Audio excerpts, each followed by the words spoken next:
How could an adequate description of such a guru ever be given? He reveals, he liberates, he illumines, he leads. As he says, he pushes from the outside, he pulls from the inside. He shines, he graces, he blesses, and more, all of that continuously. In fact, should we get the ability to comprehend the magnitude of such a guru, the mind stops.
One who knows the self is the self.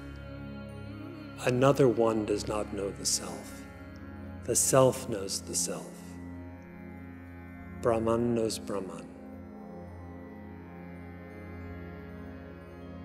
So the very identity, the very nature of the Maharshi is that self, is Brahman.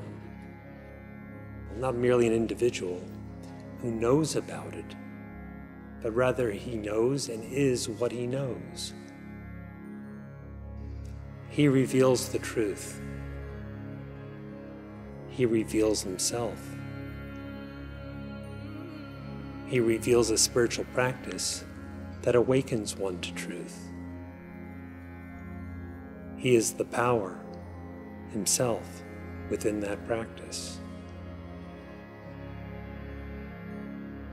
Not confined to a body, not limited to a mind, not particularized as an individual.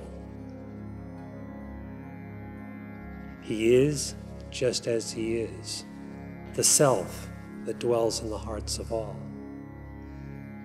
As for the meaning of heart, it is your quintessential being.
The understanding that happiness is within, of the very nature of your existence, and not to be procured from somewhere else, is the foundation of spiritual practice. It distinguishes a worldly minded person from a spiritually minded person.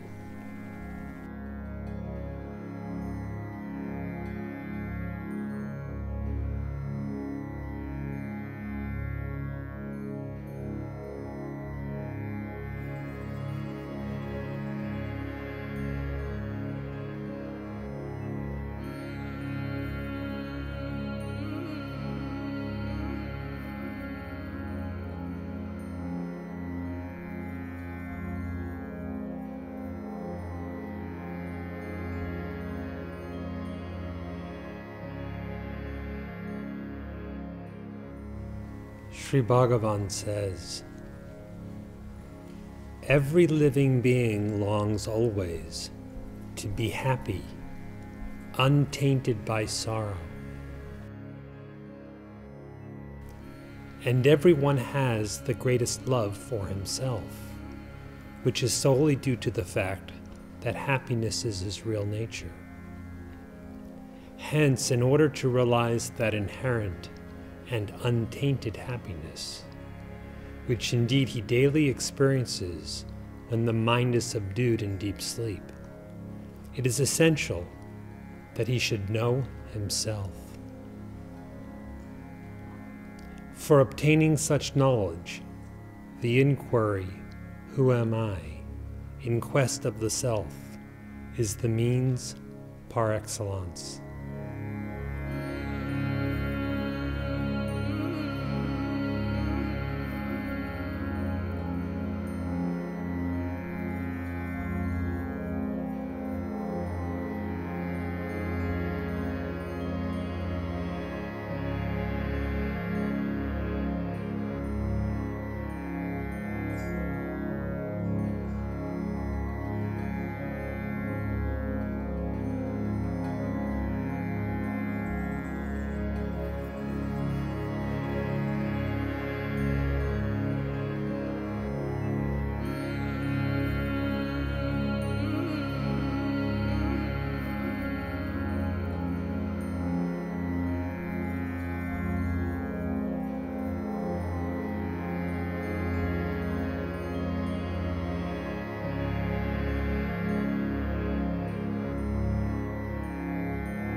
If you truly understand that happiness is of the very nature of your existence, you are propelled in a one-pointed fashion to seek self-knowledge.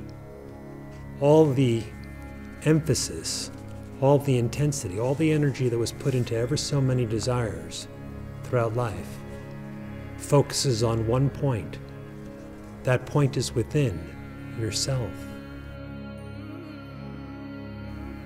In addition, if you understand that happiness is within and not external, you become naturally detached from everything, leaving you serene and unaffected by anything that occurs with that which is external, be it the body or the world.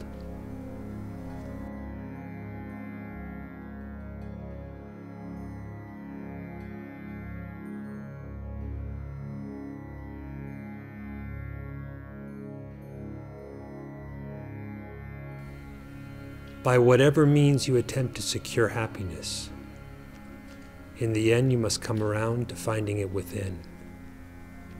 And by whatever means you attempt to discover what is within, by whatever practice or yoga, in the end you must come to the knowledge of yourself. One of the beauties and glories of the Maharshi's teaching is the end is the beginning. Where you want to end, that is where we start.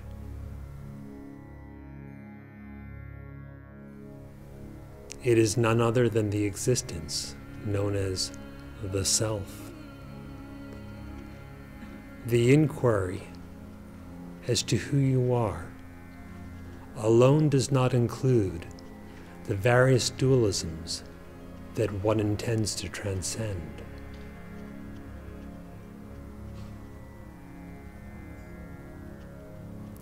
Without inquiry to know oneself, dualism, the belief in differentiation, will arise, and there will be the ideas of a higher self and a lower self, an outside and an inside, I and this, and so forth and so on.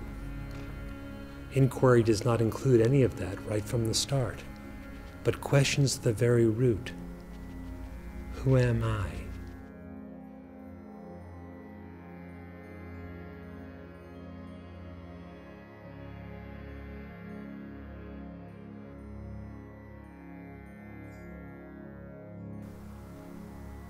For complete and enduring self-knowledge. Continuous, profound inquiry is advised. Since the inquiry, right from the start, is beyond a mental mode, not a mere matter of thinking, but something far more interior, there is no difficulty in obtaining the continuity of inquiry. I dwell on it.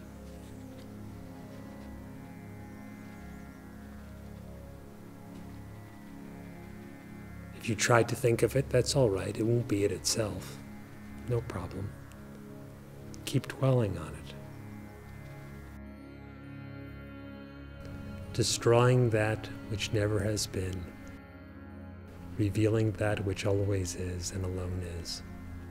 Such is the nature of this knowledge.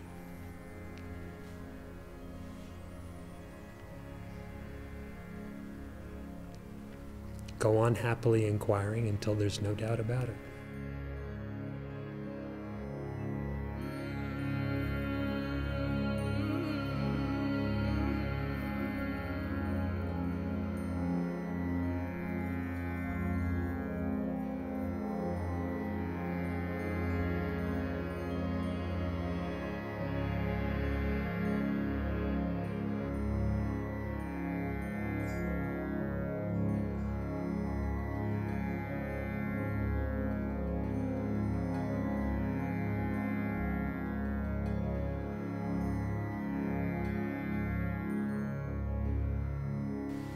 Whatever success one has in any kind of spiritual practice, whatever shines as spiritual experience for anyone, anywhere, at any time, it is this knowledge essence that is so shining and the cause of that success.